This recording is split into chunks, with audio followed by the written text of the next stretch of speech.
Fly fishing presentations.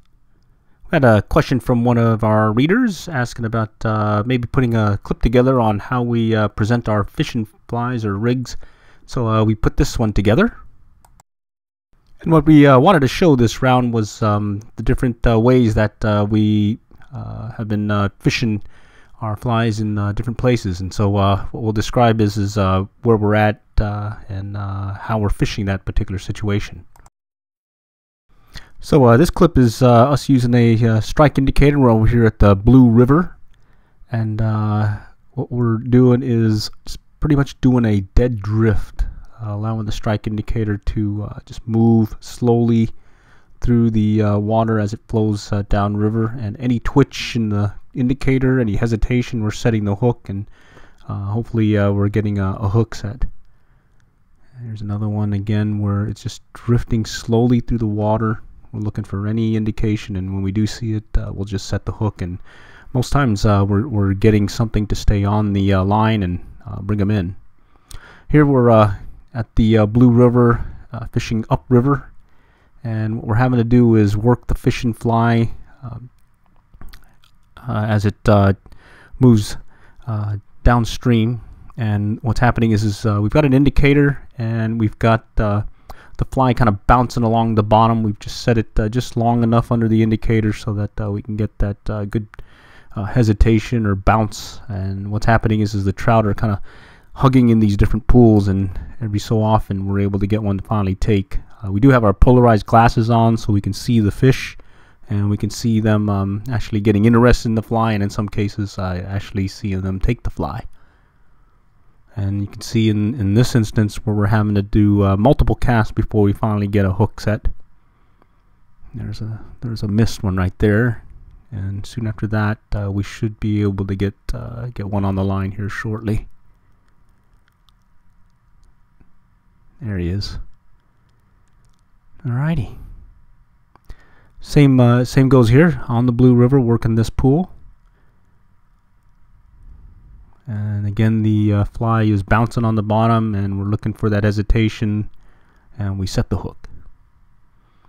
There's a good view of a strike indicator work downstream into the pools, and you can barely see that the strike indicator moved, but we were able to go ahead and set the hook here. Here we're at the Blue River, or correction, at Beaver's Bend, Lower Mountain Fork, up at the Spillway Creek. And what we're doing is we're working upstream with a strike indicator, working the strike indicator and the fishing fly on a tandem rig near the bubble line. And what we'll do is we'll just cast it out there, make sure that we have the strike indicator following the bubbles, and for most part we're able to make sure that any hesitation, any strike, we're setting the hook. And here's more video from Beaver's Bend in the lower right corner.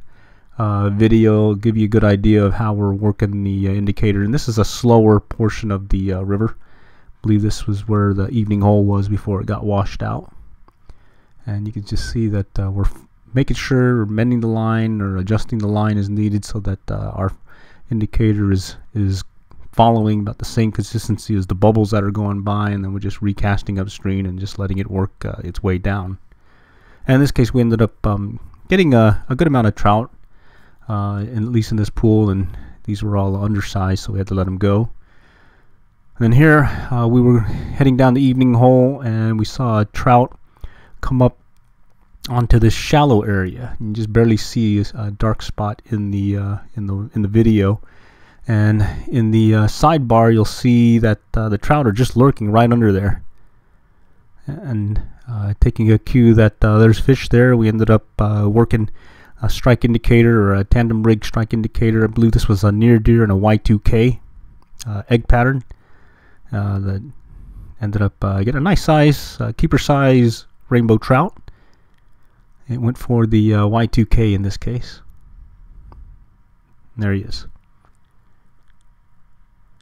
And then we're back again. This is, I believe, the next week, where we're able to hook up with the another keeper size one. In this case we had the near deer and a rainbow warrior, and you'll just see how we're working that strike indicator and kind of popping it back and forth as it goes into the current, and it heads into this one pool area. We actually can see the trout moving in and out, and in this case it just barely taps on the, or we barely see that the strike indicator got a hit. And when we set the hook, we're just mainly just tightening on the line, and we're just completely surprised that such a big fish ended up being such a light striker.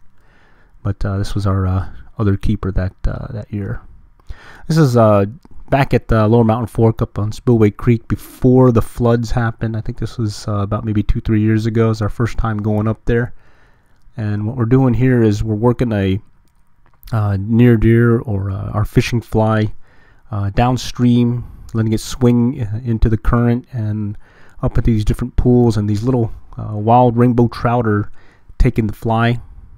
And all we're doing is really watching for the take at the end of the swing. And this is our first trip up there. We had a great time being able to just explore and check out things, and in this case ended up getting I believe it was our first ever brown trout. There it is, first ever brown trout. Again, we're just swinging a near deer down current. Here's another, I believe this one's back at the Blue River, and what we're doing is we're just working the fishing fly down current, and we're watching the strike indicator, and we're pretty much just resetting the drift. And if we don't get a hook set, just recast and let it drift again. Now this one's at Possum Kingdom, and this one was a retrieve that we've since been using a lot more when we're fishing for trout, where we cast it downstream, let it swing, and at the end of the swing we're kind of popping the rod and twitching the tip, and it's causing that fly to jig up and down. And sure enough, we're getting some good hits here. At least this was at Possum Kingdom. We've used it elsewhere now, and that same retrieve has been a pretty good one for us.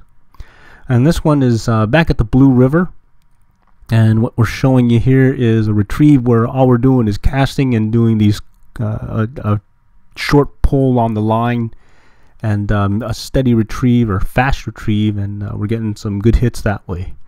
I think this will give you an idea where we've cast it out and we're just doing these quick pull on the fly line, and we're looking for any strike, indication of a strike, and we set the hook. So here it is. So we're doing those short pulls at the tail end of the retrieve. You saw us hesitate, and we're just now bringing the line or the fishing fly in slowly and getting the hit. Now this one's at Turner Falls up in Oklahoma, and this one we're working downstream or downriver the fly, but we're actually working it cross current in a slight upstream movement. Current wasn't too strong, and we could see the trout in the water with our polarized glasses kind of hanging out in different pockets and behind some structure, as you say, some wood or down trees and whatnot in the water. And what we're looking for is we're casting, and we're doing these short pulls, and in this case we're looking for any flash, any hesitation in the line, and we're setting the hook, or when we see that our fishing fly, we lose track of it, we're setting the hook, and for most part we're getting hookups when we're doing that. There we go again, those short pull, looking for any hesitation, and there it is. In some cases they pull, and sometimes you'll feel that the line goes slack on you, and you just go ahead and just do one of those set the hook by making sure that you pull on the line, and then you bring them in. And there's our fish this round that I end up getting a good one. This was at Turner Falls. Closer view of the fish, and then I believe this last one you'll see the near deer that we were using. This was an orange one. Alright, I hope this gives you a good idea of how we work or do our fly fishing presentations when we're working some various areas like rivers and such. Alright, so next time we'll catch you later, and good luck and good fishing.